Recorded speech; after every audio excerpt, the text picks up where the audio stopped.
Probably start as underdogs, but Newcastle have got a chance, haven't they? You've always got a chance in sport. That's what's so wonderful about sport. You never know what's going to happen, do you? So Newcastle's attempt to end their 68-year wait without a major domestic trophy is less than 48 hours away. And there's some good news for fans ahead of the League Cup final against Manchester United at Wembley on Sunday. One of this season's star performers, Miguel Almiron, has signed a new 3.5-year deal with the club. Meanwhile, despite the team's dip in form in recent weeks, belief amongst the players remains as strong as ever, as Andrew Hartley reports. Newcastle haven't reached the final of a major competition since the 1999 FA Cup. Their hopes of lifting the trophy dashed by Manchester United. But 24 years on from that Wembley showpiece, head coach Eddie Howe feels his side have every chance of ending the trophy drought and bringing silverware back to Tyneside. I always believe that the history is, from my side, is respected, and I understand it. But for me, we're trying to create new history with a new team at a new moment. So we're determined to try and do that and create some great memories for our amazing supporters. Leading out the side will be captain Kieran Trippier. He's played at Wembley many times for England and elsewhere in a Champions League final. And he knows his experience could be vital. Our main focus is just to go to that game and win. That's what we want to do. We want to win the cup and bring it back to Newcastle, so everyone will be ready. It's going to be an emotional game, of course, for everybody in the city, the club. But the thing, as players, myself and my teammates, we can't really listen to the outside noise. We have to just listen to the manager, work hard in the training pitch and listen to the game plan and try and execute it. Defender Dan Burn was at Wembley as a fan when Newcastle played Chelsea in an FA Cup semi-final in 2000. And he understands more than most what victory would mean.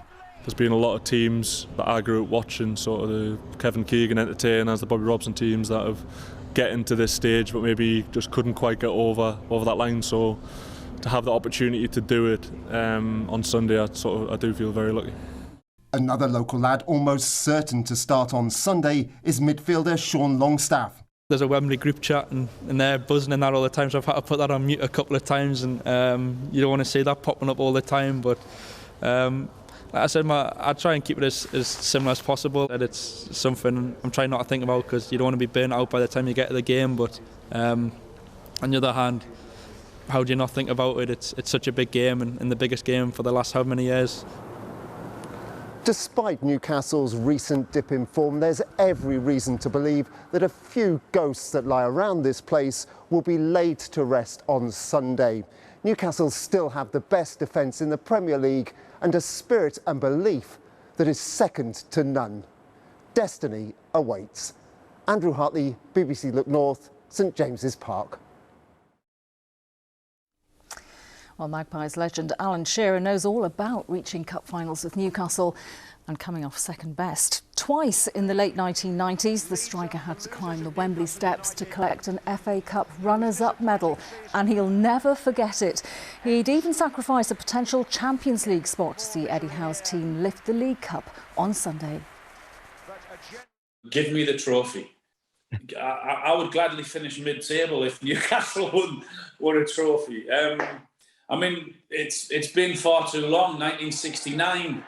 I've always said that I want Newcastle and need Newcastle to win a trophy in my lifetime, because I've been here in 98 and 99 when we had to do a parade up Gosford High Street up to the Civic Centre on the back of losing an FA Cup final. There was 250,000 people there.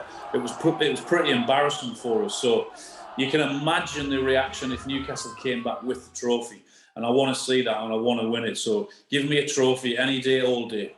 And you've got to try and enjoy it as much as possible, because you never know, it may never happen again, or if it does, it might be a bloody long time. As much as I love the football club and I love all the players and I love what Eddie's doing and all his staff have done, I just want to win it for the fans, because I'm now one of them. I appreciate what they are and who they are and what they've been through. I reiterate that Wembley's a place for winners and winners only, and it's a blooming horrible place when you don't win. And I've been there, and I wouldn't wish that on anyone.